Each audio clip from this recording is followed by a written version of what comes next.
آپ نے پاکستان کو پراپرٹی ڈیلرز کے حوالے کر دیا تھا.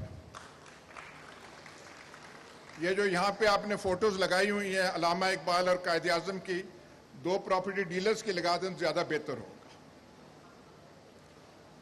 جب سے یہ آپ کو دھکا لگا, لات لگی, تو ماشاءاللہ آپ بھی چے گیورا بن رہے ہیں. ہماری دعا ہے کہ اب آپ چے گیورا ہی رہیں, اس سے کچھ سیکھیں, پراپرٹی ڈیلروں سے جان چھڑائیں. راولپنڈی, وہ لاہور, راوی, اربن ڈیولپمنٹ, وہ جو اتھارٹی جیسی جو آپ کی خباستیں دماغ میں تھی, ان سے نکلیں. یہاں ریجیم چینجز بہت ہوئے ہیں, لیکن جس قسم کی ریزسٹنس آپ نے دکھائی ہے, یہ پاکستان میں کی ایگزامپل نہیں ہے. جو آپ مڈل کلاسز کو, باقیوں کو لے کر آئے ہیں, لیکن صرف یہ جو ہے یہ اشاروں پر ہواؤں کی باتوں میں نہ کریں, تھوڑی زیادہ ٹھوس ہونی چاہیے باتیں. میری آپ سے ملاقات ایک ہوئی تھی اور میں نے آپ سے 3 باتیں کہی تھی. میں نے کہا تھا جی یہ پلاسٹک چاپر تو خدا کے واسطے ختم کر دیں. تو آپ نے ہوا میں ایسے ہاتھ, یہ ہو نہیں گیا, ہو گیا ہے. میں نے کہا ہم جو گناہگار ہیں, جو شام کو ہم بیٹھتے ہیں, ہمارے لیے کچھ قانون میں کوئی تھوڑی سی نرمیاں انہوں کر دیں, وہ بھی ہو گیا.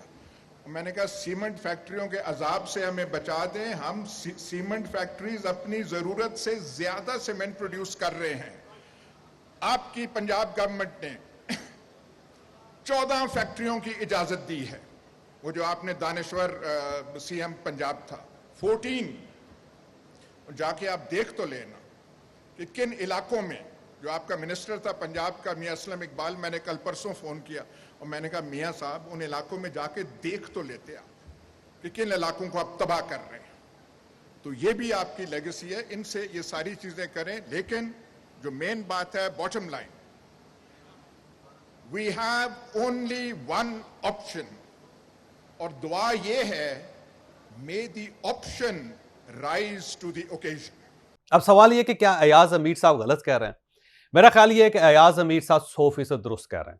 اس تقریر میں انہوں نے عمران خان صاحب کی تعریف بھی کی اور اس کے ساتھ یہ بھی کہا کہ پاکستان کے اندر جتنی خامیاں اس وقت ہیں اس میں ٹھیک ٹھاک حصہ عمران خان صاحب نے خود بھی ڈالا تھا.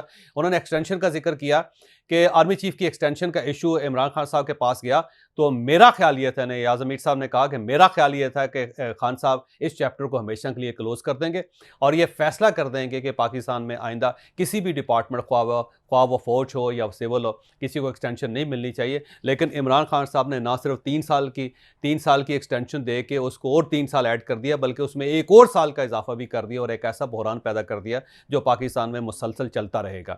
اور میں ایاز امیر صاحب کی اس بات سے اتفاق کرتا ہوں کہ آپ جنرل باجوہ صاحب کو اگر سائڈ پہ بھی رکھتے ہیں تو ایک بہت بڑا سپریم انسٹیٹیوشن ہے پاکستان کا, بلکہ یہ کہا جاتا ہے کہ ایک ایسا انسٹیٹیوشن ہے پاکستان کا کہ جس کی بنیاد پر دوسرے انسٹیٹیوشن چلتے ہیں, اور ایک انجن ہے بیسیکلی پاکستان کا. تو میرا خیال یہ ہے کہ اس کو قومی اسمبلی کو اور تمام سیاسی جماعتوں کو اس کو ایڈریس کرنا چاہیے, کیونکہ اگر ہم اس کو ایڈریس نہیں کرتے تو پاکستان کا جو سپریم ادارہ ہے جس نے پاکستان چلانا ہے, ہم اس کے زوال کی بنیاد رکھ دیں گے اس کے ساتھ ساتھ. اور اس کو ایڈریس کرتے ہوئے میرا خیال ہے جس طرح چیف جسٹس آف پاکستان کا فیصلہ ہوتا ہے, بالکل اسی طرح اسی لیٹر اینڈ اسپرٹ میں اگر اس کا فیصلہ کر لیا جائے تو پاکستان اور پاکستان فوج دونوں بچ سکتی ہیں اور پاکستان کا بہت بھلا ہو سکتا ہے. تو ایاز امیر صاحب کی بات یہ غلط نہیں تھی. دوسرا, انہوں نے عمران خان صاحب کی بہت بے شمار غلطیوں کا ذکر کیا کہ آپ یہ کہتے تھے, آپ نے یہ کر دیا, آپ یہ کہتے تھے, آپ یہ کر دیا, آپ نے یہ فرمایا اور آپ نے یہ کر دیا, ان کا ذکر بھی کیا. اور میرا خیال ہے عمران خان صاحب کو ان غلطیوں کا ادراک اب ہو چکا ہوگا, اور اگر ان کو نہیں ہوا تو انہیں ایاز امیر صاحب کی تقریر کو اپنے پاس رکھ کے بار بار سننا چاہیے تاکہ ان کو اندازہ ہو کہ آئینہ ہر بار جھوٹ نہیں بولتا, کیونکہ ایاز امیر صاحب کی شکل میں ایک آئینہ ان کے سامنے آ گیا. تو عمران خان صاحب کو اس کے اوپر غور کرنا چاہیے. ایاز امیر صاحب, میں آپ کو مبارکباد پیش کرتا ہوں. پاکستان میں ہر شخص کو اسی طرح اٹھ کر سیدھی بات کرنی چاہیے, اپنی غلطیوں کا ادراک بھی کرنا چاہیے, اعتراف بھی کرنا چاہیے, تب جا کے پاکستان آگے بڑھے گا. ورنہ میرا خیال ہے ہم ایک ایسی بند گلی میں آ گئے ہوں جس سے آگے نکلنے کا کوئی راستہ نہیں ہے. ایاز امیر صاحب نے سچ بولا اور اس سچ کو ہمیں اس کا اعتراف بھی کرنا چاہیے اور ساتھ ساتھ اپنی اصلاح بھی کرنی چاہیے. تو thank you very much Ayaz Amir صاحب.